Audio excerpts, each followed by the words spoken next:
No capítulo 5, né, dá continuidade aí, Deus falando aí, o Senhor falando a Moisés, né, e disse o seguinte: ordenará aos filhos de Israel que lancem fora do arraial a todo leproso e a todo que padece fluxo, e a todos os imundos por causa de contato com algum morto. Desde o homem até a mulher os lançareis fora do arraial, lançarei para que não contaminem os seus arraiais no meio dos quais eu habito. E os filhos de Israel fizeram assim, e os lançaram fora do arraial, conforme o Senhor falara a Moisés, assim fizeram os filhos de Israel.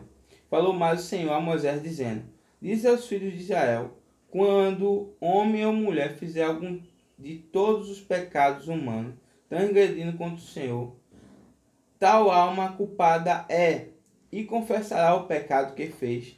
Então restituirá pela sua culpa, segundo a soma total, e lhe acrescentará o seu quinto, e o dará àquele contra quem fez culpado. Ou seja, vamos dizer que um homem cometeu um crime, roubou alguém. Então ele tinha que confessar isso, devolver o que roubou, ou proporcional a isso, e mais um quinto, ou seja, mais 20% daquilo que ele roubou, certo?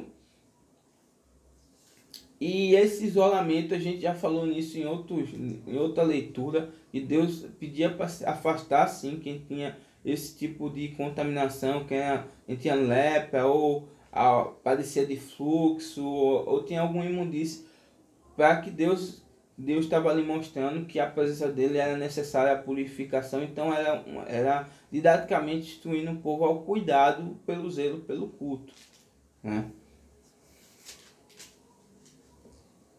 Certo? Continuando. Mas se aquele homem não tiver resgatador a quem se restitua pela culpa, então a culpa que se restituir ao Senhor será do sacerdote, além do carneiro da expiação, com que por ele fizer expiação. Semelhantemente, toda oferta de todas as coisas santificadas aos filhos de Israel que trouxerem ao sacerdote será sua, e as coisas santificadas de cada um serão suas. O que alguém der ao sacerdote será seu.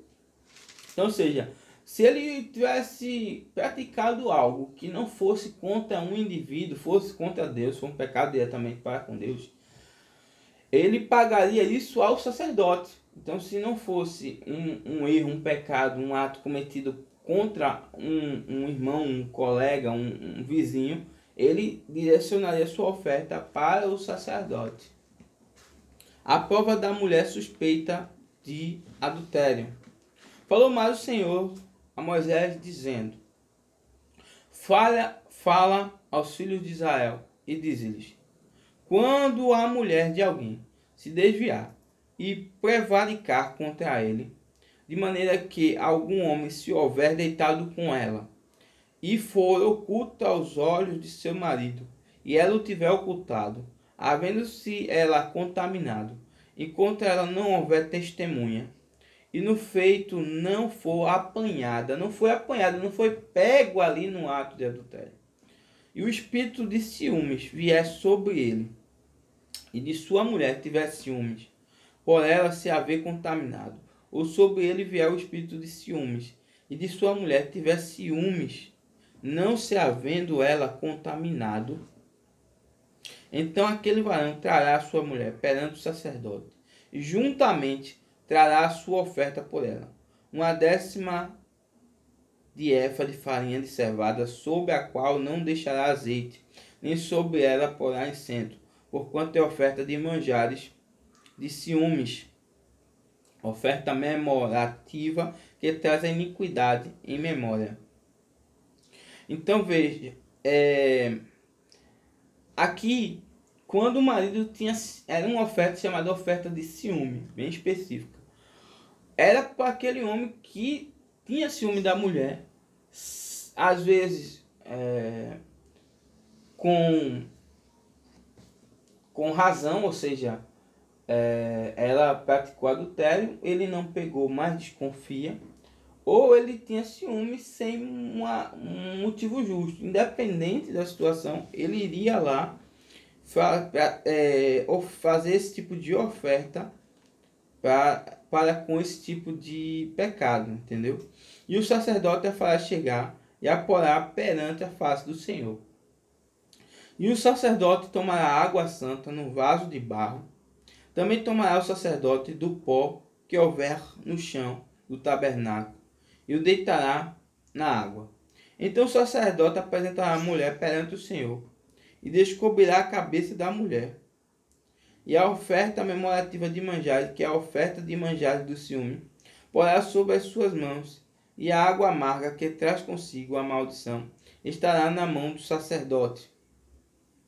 E o sacerdote a conjurará e dirá àquela mulher: se ninguém contigo se deitou, e se não te apartastes de teu marido pela imundície destas águas amargas, amaldiçoantes serás livre. Ou seja, se ela não praticou nenhum pecado, é coisa da cabeça do homem dela, aquela cerimônia ali, aquele sacrifício ali, aquela oferta, estaria simbolizando que ela está livre daquela culpa, né? Mas se te apartaste do teu marido e contaminaste, e algum homem fora do teu marido se deitou contigo, então o sacerdote conjurará a mulher com a conjuração da maldição. E o sacerdote dirá à mulher: o Senhor te ponha por maldição e por conjuração no meio do teu povo, façando-te o Senhor descair a coxa e inchar o ventre. Ou seja, ele amaldiçoava aquela mulher. Então, se ela tivesse praticado aquilo, então é tipo, ela, vamos dizer que ela não confessasse, mas estava ali diante do sacerdote, diante de Deus. Então o sacerdote dizia: olha, em outras palavras, né, se você não tem culpa de nada, está livre, está perdoada, porque você não cometeu nada, né? Agora, se você cometeu esse pecado, você vai ser amaldiçoada, vai descair a coxa, eles falam, e vai inchar o ventre. E esta água amaldiçoante entre as tuas entranhas, para te fazer inchar o ventre e te descair a coxa. Então a mulher dirá: amém, amém. E ela vai dizer: assim seja. Ou seja, que essa maldição aconteça. Então veja que não tinha escapatória. Cometeu pecado.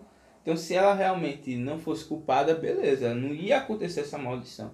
Mas se ela tivesse cometido, ela ia sofrer as consequências.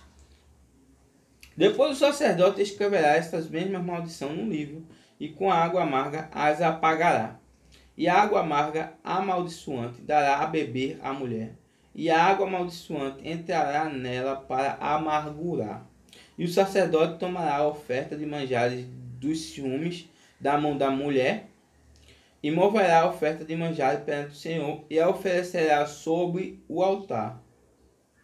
Também o sacerdote tomará um punhado da oferta de manjares, da oferta memorativa, e sobre o altar o queimará, e depois dará a beber a água à mulher. E havendo-lhe dado a beber aquela água, será que, se ela se tiver contaminado e contra seu marido tiver prevaricado, tiver adulterado, a água amaldiçoante entrará nela para amargurar, e o seu ventre se enchará e a sua coxa descairá. E aquela mulher será amaldiçoada no meio do povo.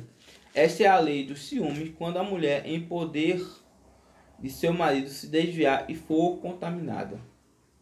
Ou quando sobre o homem vier o espírito de ciúme e tiver ciúme da sua mulher, apresente a mulher perante o Senhor, e o sacerdote nela execute toda esta lei. E o homem será livre da iniquidade. Porém, a mulher levará essa iniquidade. Ou seja, o homem não seria castigado por isso, né? Porque o ato de adultério foi praticado pelaquela mulher.